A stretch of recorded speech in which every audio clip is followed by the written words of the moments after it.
CIET-NCERT द्वारा प्रस्तुत है कला पर आधारित कक्षा 6 की हिंदी की ध्वनि पाठ्य पुस्तक कृति। पृष्ठ 34। संगीत। गीतम वाद्यम च नृत्यम त्रयम संगीत मुच्यते। अर्थ: गायन, वादन एवं नृत्य तीनों के सम्मिश्रण को संगीत कहते हैं। जब किसी गीत को स्वर सहित गाया जाता है, वाद्य यंत्रों द्वारा उसकी संगति की जाती है और अभिनय द्वारा उसके भावों को प्रकट किया जाता है, तो उसे संगीत कहा जाता है। श्लोक स्रोत: संगीत रत्नाकर, श्लोक 21, स्वराध्याय। इस पृष्ठ पर दाईं तरफ एक चित्र दिया गया है। इस चित्र में विभिन्न वाद्य यंत्रों के साथ साथ संगीत के 7 स्वर भी लिखे हुए हैं। पृष्ठ 35। शिक्षकों के लिए संगीत में भावनाओं को व्यक्त करने, सहयोग एवं आत्म अभिव्यक्ति के गुण प्रचुर मात्रा में हैं। इस पुस्तक का उद्देश्य विद्यार्थियों में संगीत के प्रति रुचि को बढ़ाना और उनको मौलिक कौशल सिखाना है। पुस्तक में दिए गए गीतों और गतिविधियों को प्रस्तुत करना रोचक होगा, जिससे हमारे विद्यार्थी विशेष रूप से प्रारंभिक चरणों में केवल परिणाम पर ध्यान केंद्रित न करके उत्साहपूर्वक प्रक्रिया में भाग लेने के लिए भी सक्षम होंगे। 1. घर पर अभ्यास करने से गायन, वाद्य बजाने, संगीत सुनने एवं रचना करने आदि की क्षमता का विकास होता है। उनमें तुरंत अनुकरण करने की क्षमता भी विकसित होती है। 2. विद्यार्थियों को संगीत समारोह में ले जाकर अथवा किन्हीं माध्यमों से प्रसारित हो रहे संगीत को सुनाना चाहिए। 3. किसी संगीत कलाकार को विद्यालय में आमंत्रित कीजिए और विद्यार्थियों को कलाकार से प्रश्न पूछने और चर्चा करने के लिए प्रोत्साहित कीजिए। 4. त्योहारों और सांस्कृतिक अनुष्ठानों से बच्चों को विशेष लगाव होता है। इसी कारण उनको अपने घर परिवार में गाए जाने वाले किसी भी गीत को प्रस्तुत करने के लिए प्रोत्साहित कीजिए। 5. हमें अपने दैनिक जीवन में अलग अलग जगहों से अलग अलग तरह के संगीत सुनने के अवसर मिलते हैं। विद्यालयों में प्रत्येक कक्षा के समय को विभाजित करने के लिए घंटे बजाने के प्रावधान के विपरीत किसी धुन को बजाकर उनका ध्यान आकर्षित करना चाहिए। 6. इस इकाई में अनेक प्रकार की गतिविधियां दी गई हैं। आप अपने अनुसार इनमें विविधताएं ला सकते हैं और नई चीजें जोड़ सकते हैं। 7. पुस्तक में दिए गए कई गीत और गतिविधियों को पूर्ण रूप से समझने के लिए एक ऑडियो और वीडियो का संसाधन दिया गया है, जिसको आप साथ में दिए गए QR कोड को स्कैन करके देख सकते हैं। इस संगीत पाठ्यक्रम का मुख्य उद्देश्य आप और आपके विद्यार्थियों को संगीत की आनंददायी यात्रा का अनुभव कराना है।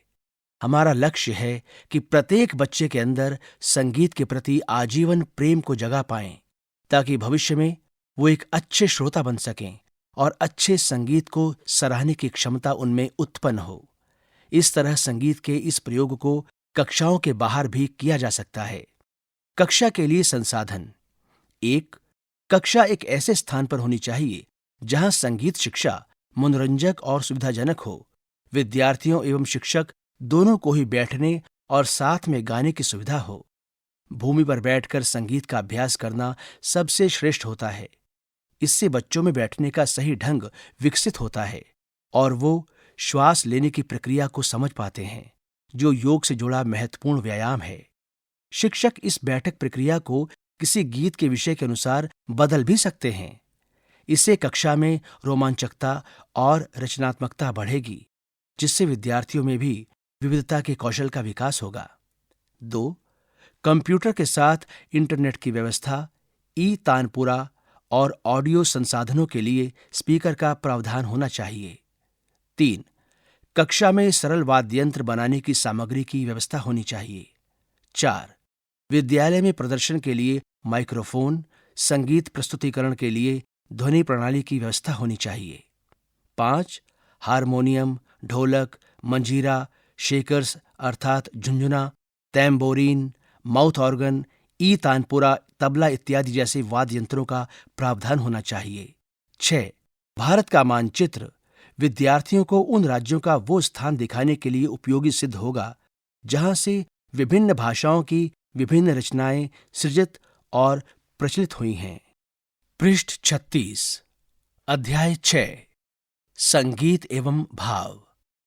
उद्देश्य: संगीत के किसी अंश को सुनकर यह समझना कि वो किस प्रकार मनोदशा और भावना को प्रभावित करते हैं और संगीत के माध्यम से अपने विचारों और भावनाओं को प्रकट करना सीखना। शिक्षकों के लिए यहां दिया गया मलयालम गीत बच्चों को ये समझाने के लिए एक उदाहरण है कि संगीत में भाषा और गीत के बोल को समझे बिना भी उसकी मधुरता और लय से भाव प्रकट किए जा सकते हैं। इस विषय को विस्तार से समझाने के लिए आप ऐसी ही किसी अन्य भाषा के गीत को प्रस्तुत कर सकते हैं। इस पृष्ठ पर कुछ बच्चों का मलयाली गीत गाते हुए चित्र है और साथ ही वो वाद्य यंत्र बजा भी रहे हैं। गतिविधि 1, इस गीत को सुने। भाषा मलयालम। कुट्टू नंदन पुंजी येले कोचू पेने कोई लाले कोट्टू वेनम कुंजल वेनम कुरवा वेनम। कुट्टू नंदन पुंजी येले थी थई थाका थई थई थोम। कोचू पेने कोई लाले थी थारा थई थोम। कोट्टू वेनम कुंजल वेनम कुरवा वेनम।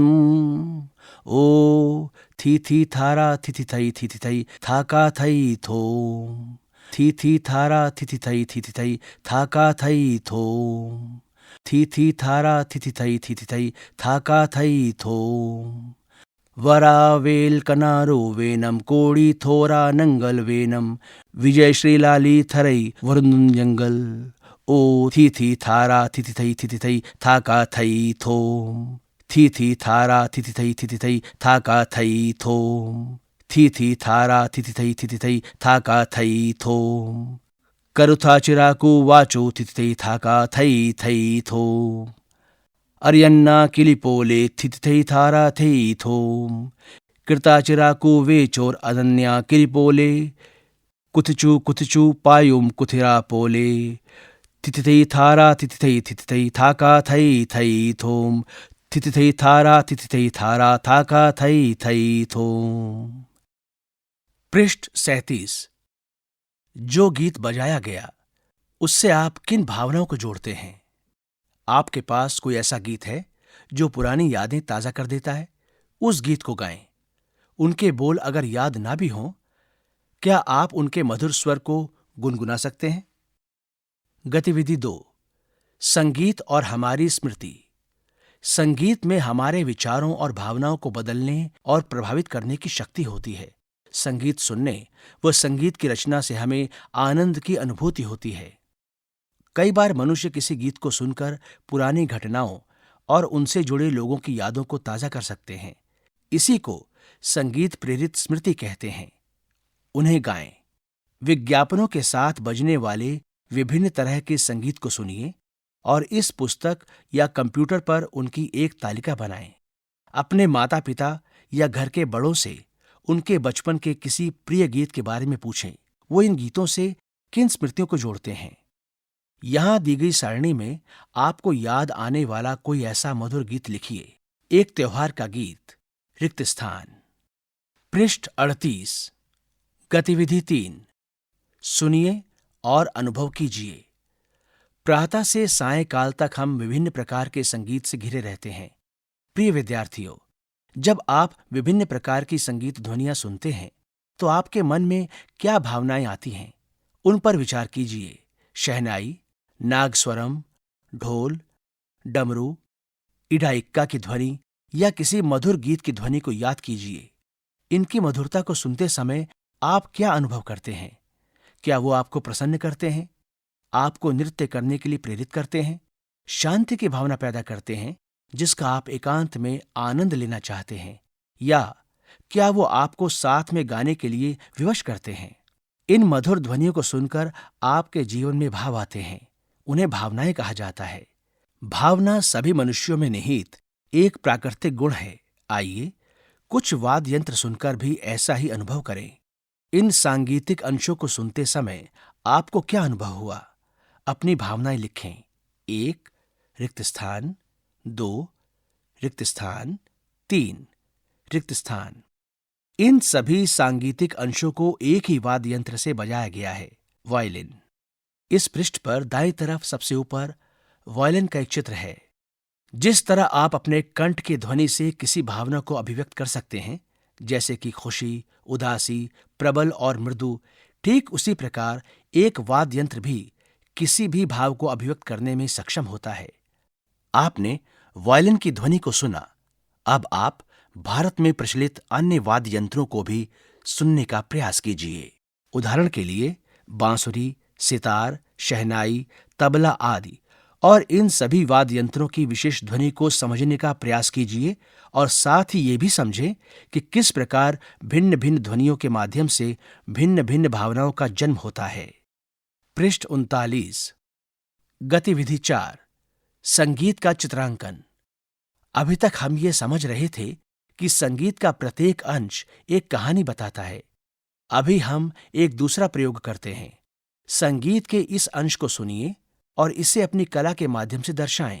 आप चित्र बनाने के लिए रंगीन पेंसिल, कलम या रंगों का भी प्रयोग कर सकते हैं। चित्र को एक शीर्षक दीजिए। इस पृष्ठ पर बाईं तरफ नीचे कुछ रंग और पेंसिलें दी गई हैं और उसके सामने दाईं तरफ एक रिक्त स्थान है। पृष्ठ 40। शिक्षकों के लिए आप कक्षा को समूहों में विभाजित कर सकते हैं और प्रत्येक समूह को किसी भी पाठ्यक्रम से एक विषय या प्रसंग दे सकते हैं। निर्धारित समूहों को लय या स्वरों की मधुरता के माध्यम से अपने विचार संगीतमय ढंग से प्रस्तुत करने होंगे। अगले पृष्ठ की गतिविधि 6 के अंतर्गत बताई गई ध्वनि के उतार चढ़ाव और गतिशीलता का भी प्रयोग कर सकते हैं। सुझाए गए विवरण का प्रयोग कीजिए या शिक्षार्थी अपने कथानक को भी प्रस्तुत कर सकते हैं। गतिविधि 5, संगीत के माध्यम से अपनी भावनाओं को व्यक्त करें। क्या आप शब्दों के बिना अपने शरीर द्वारा इन भावनाओं को संगीत के माध्यम से व्यक्त कर सकते हैं? जब आप क्रोधित होते हैं तब आप क्या करते हैं? जब आपको खुशी होती है तब आप क्या करते हैं? जब आप दुखी होते हैं तब आप क्या करते हैं? आप अपने कंठ के स्वर या अपने शारीरिक ताल वाद्य अर्थात ताली, पैर की थाप, चुटकी बजाकर या श्वास से इन्हें व्यक्त कर सकते हैं। दृश्य 1, मैं अपने विद्यालय की आगामी अध्ययन यात्रा के लिए उत्साहित हूँ। बाहर चिड़ियों की चहचहाट को सुनते हुए मैंने अपने कमरे में खड़े होकर अलमारी में कपड़े टटोले। विभिन्न पोशाकों को पहनकर देखने के पश्चात उपयुक्त पोशाक मिल सकी। हाँ, ये यही है। मेरी खुशी का कोई ठिकाना नहीं रहा। मैं जंगल को देखने के लिए तैयार हूं। दृश्य 2, बस की लंबी यात्रा के बाद हम अंततः अपने गंतव्य पर पहुंच ही गए। जैसे ही हम सफारी जीप पर चढ़ने की तैयारी करते हैं, शीतल पवन चलने लगती है, जिससे पेड़ के पत्ते आपस में फुसफुसाने और नाचने लगते हैं। पेड़ भी होले होले झूमने लगते हैं। दृश्य 3, हम जैसे जैसे जंगल के अंदर पहुंचते गए, विभिन्न प्रकार के जीव और पौधे दिखने लगे। जंगल में जीवन का स्पंदन था, जो कीड़े मकोड़ों की भिनभिनाहट, चिड़ियों के चहचहाट और पशुओं की ध्वनि से गतिशील था। इस पृष्ठ के सबसे ऊपर 6 बच्चों के चित्र हैं, जो अलग अलग प्रकार की गतिविधि कर रहे हैं। पहली लड़की हाथ से ताली बजा रही है और चित्र के नीचे लिखा है ताली।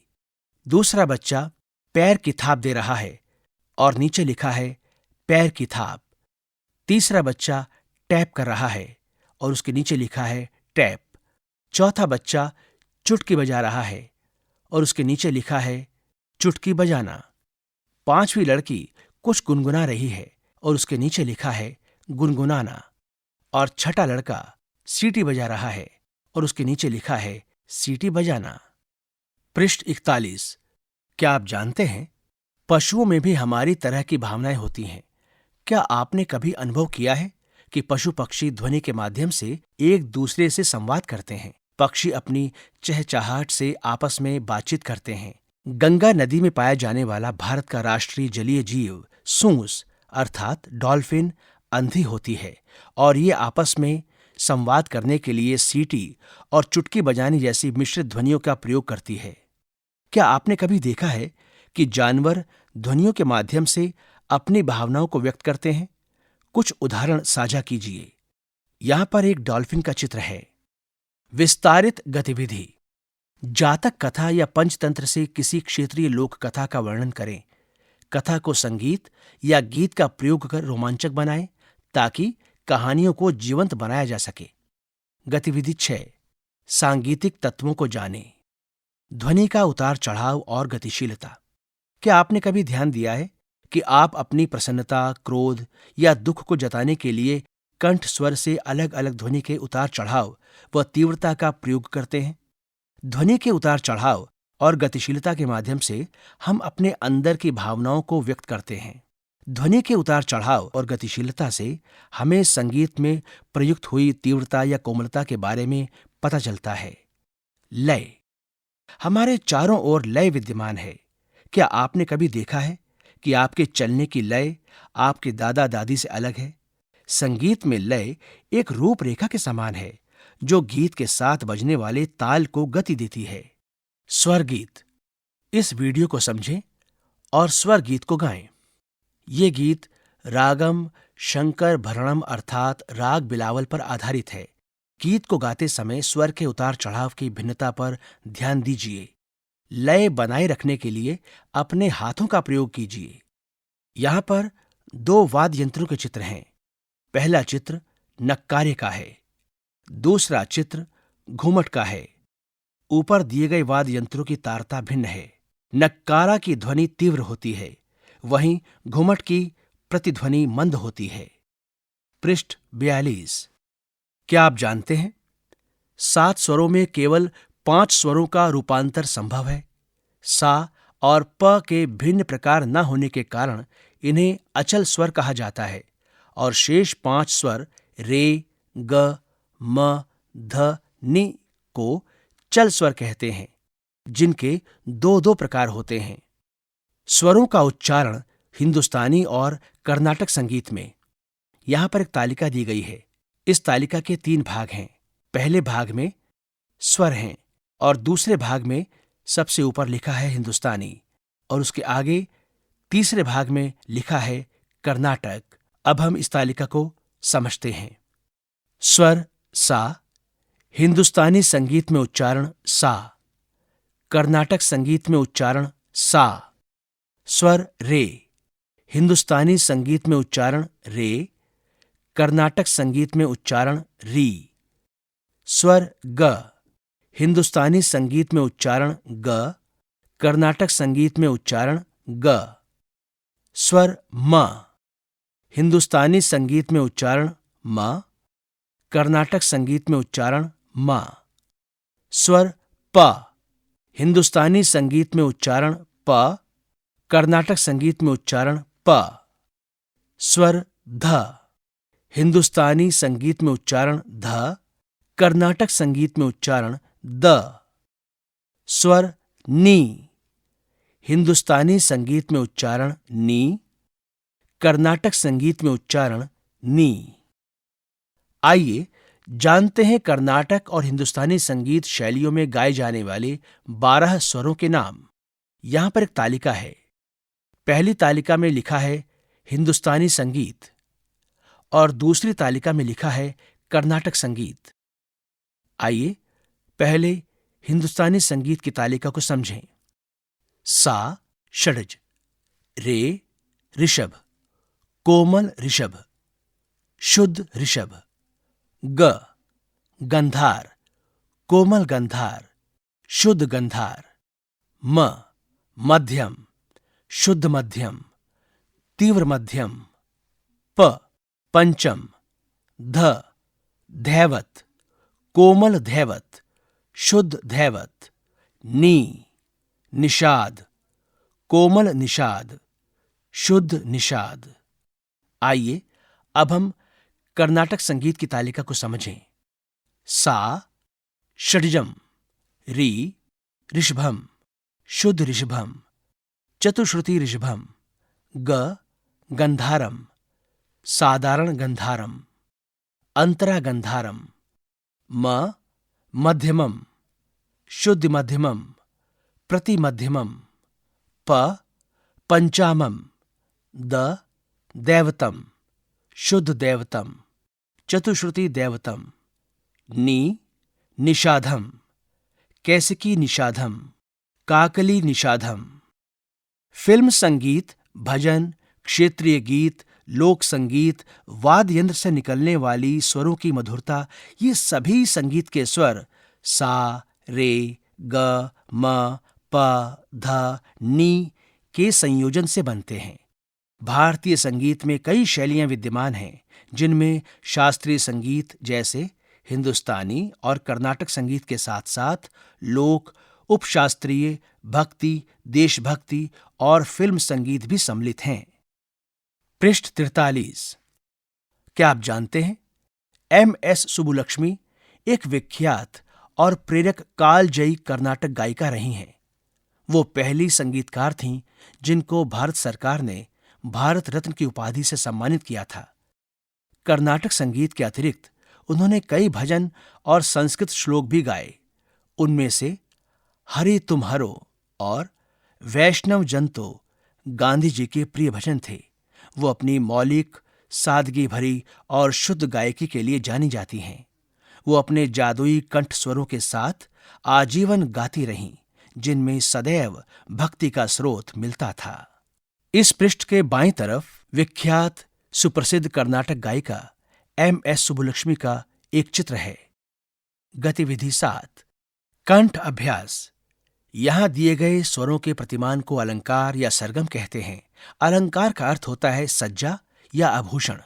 जिस तरह आभूषणों को सोने या कीमती पत्थरों से बनाया जाता है, ठीक उसी तरह 7 स्वरों को बुनकर श्रुति मधुर धुन या स्वरों के समूह तैयार किए जाते हैं। सभी प्रकार के संगीत का मूल उद्देश्य श्रुति मधुर होना है, जो कानों को मनोहर लगे। 1. सारे, रेगा, गामा, मापा, पाधा, धानी, नीसा। सानी, नीधा, धापा, पामा, मागा, गारे, रेसा। 2. सारेगा, रेगामा, गामापा, मापाधा, पाधानी, धानीसा। सानीधा, नीधापा, धापामा, पामागा, मागारे, गारेसा। 3. सारेगामा, रेगामापा, गामाधापा, मापाधानी, पाधानीसा। सानीधापा, नीधापामा, धापामागा, पामागारे, मागारेसा। 4. सारे, सारेगा, सारेगामा, सारेगामापा, सारेगामापाधा, सारेगामापाधानी, सारेगामापाधानीसा। सानी, सानिधा, सानिधापा, सानिधापामा, सानिधापामागा, सानिधापामागारे, सानिधापामागारेसा। 5. सागा, रेमा, गापा, माधा, पानी, धासा। साधा, नीपा, धामा, पागा, मारे, गासा। 6. सामा, रेपा, गाधा, मानी, पासा। सापा, नीमा, धागा, पारे, मासा। पृष्ठ 44। क्या आप जानते हैं, भारतीय सिनेमा जगत में भारत रत्न लता मंगेशकर देश की सबसे प्रसिद्ध पार्श्व गायिका थीं। उन्होंने 36 भारतीय भाषाओं में व कुछ विदेशी भाषाओं में भी गाने रिकॉर्ड किए थे। उनके सुरीले कंठ की पहुंच तीनों सप्तकों में थी। ऐ मेरे वतन के लोगों, उनका गाया हुआ एक लोकप्रिय देशभक्ति गीत है, जिसे उन्होंने 1962 के युद्ध में शहीद हुए भारतीय सेनानियों को समर्पित किया था। इस पृष्ठ के बाईं तरफ सुप्रसिद्ध पार्श्व गायिका लता मंगेशकर का एक चित्र है। गतिविधि 8। मेडले। जब कई गीतों को या उनके स्वर संयोजित को मिश्रित कर एक गाने के स्वरूप में मनोरंजन के रूप में गाया जाए, तो उसे हम मेडले कहते हैं। आइए हम आनंद लें। 1. प्रत्येक गीत से व्यक्त होने वाले भाव को समझने का प्रयास कीजिए।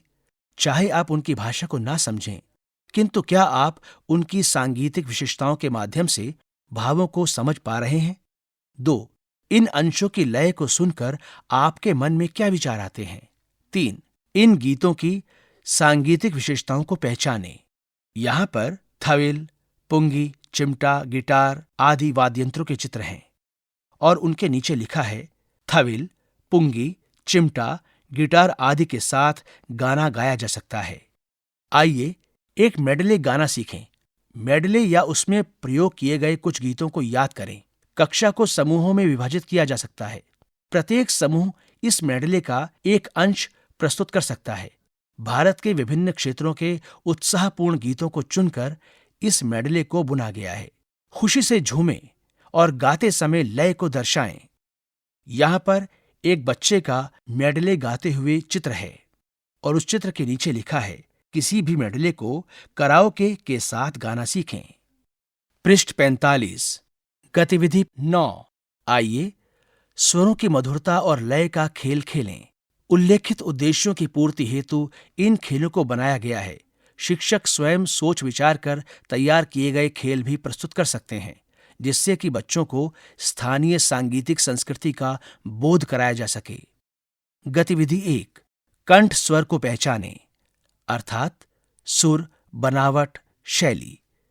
कक्षा के किसी एक विद्यार्थी की आंखों पर पट्टी बांधें और कोई अन्य विद्यार्थी एक गीत प्रस्तुत करे जिसे कक्षा में पहले सिखाया गया हो। आंखों पर पट्टी बांधने वाले विद्यार्थी को यह पहचानना है कि यह गीत किसने गाया। शिक्षकों के लिए प्रत्येक विद्यार्थी के बोलने और गाने के सुर, बनावट और शैली में अंतर होता है। इस गतिविधि से विद्यार्थी अपनी कक्षा के अन्य विद्यार्थियों के कंठ स्वर की बनावट, शैली और गतिशीलता को समझने में सक्षम होंगे। विद्यार्थी को परिवार या आस पड़ोस के लोगों के भी कंठ स्वर की बनावट और गतिशीलता पहचानने के लिए प्रोत्साहित कीजिए। इससे ध्वनि और उनके स्रोतों को पहचानने की दिशा में उनकी संवेदनशीलता विकसित होगी। किसी भी धुन को भिन्न भिन्न वाद्य यंत्रों पर बजाएं और फिर विद्यार्थियों को उनकी ध्वनि और बनावट को सुनकर उन्हें पहचानने को कहें। गतिविधि 2। स्वर माधुर्य को सुनकर गीत को पहचानें। किसी एक विद्यार्थी को एक गीत गुनगुनाने के लिए चुनें। विद्यार्थी ऐसा कोई गीत गाए जिसे कक्षा में पहले सिखाया गया हो। गीत के स्वर माधुर्य को सुनकर कक्षा के अन्य विद्यार्थियों को यह पहचानना है कि ये कौन सा गीत है। इस पृष्ठ पर बच्चों का समूह में गीत गाते हुए एक चित्र है। पृष्ठ 46। यहां पर एक चित्र है जिसमें एक व्यक्ति गीत गा रहा है। शिक्षकों के लिए यह गतिविधि विद्यार्थियों में रुचि और आत्मविश्वास उत्पन्न करेगी। साथ ही साथ प्रस्तुति को खेल के माध्यम से प्रदर्शित किया जाएगा। गतिविधि 3। लय का खेल। विद्यार्थी 3, 4, 5, 7 और 9 के समूह में विभाजित हों। वो अपने नाम का यहां दिए गए ढंग से उच्चारण कर सकते हैं। 3 विद्यार्थियों के समूह का नाम होगा त्रयस्त्र और उनका नाम होगा त, की, ट। 4 विद्यार्थियों के समूह का नाम होगा चतुरास्त्र और उनके नाम होंगे ध, गे, ना, ति। 5 विद्यार्थियों के समूह का नाम होगा खंड और उनके नाम होंगे त, क, त, की, ट। 7 विद्यार्थियों के समूह का नाम होगा मिश्र और उनके नाम होंगे त, क, दि, मी, त, क, त, की, ट। शिक्षकों के लिए इस खेल से विद्यार्थियों के मध्य लय अर्थात गति, चक्र, प्रतिमान का बोध विकसित होगा। शिक्षकगण स्वयं के बनाए हुए प्रतिमान तैयार कर सकते हैं और विद्यार्थियों के समक्ष कोई भी लय वाला खेल खेल सकते हैं। स्वयं तैयार किए गए खेल बनाएं जिसमें स्वर और ताल, कंठ अभ्यास, मेडले या कोई भी सांगीतिक रचना का तत्व सम्मिलित हों। इस पृष्ठ पर बाईं तरफ नीचे एक लड़की का चित्र है जो ताली बजा रही है और दाएं तरफ सबसे नीचे कुछ अन्य बच्चों का चित्र है जो खुशी में उछल रहे हैं। अध्याय 6 समाप्त। अभी आप सुन रहे थे कक्षा 6 की हिंदी की ध्वनि पाठ्यपुस्तक कृति।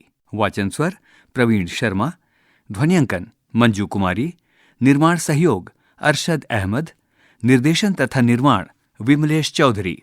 यह ध्वनि पुस्तक CIET NCERT नई दिल्ली भारत द्वारा प्रस्तुत की गई।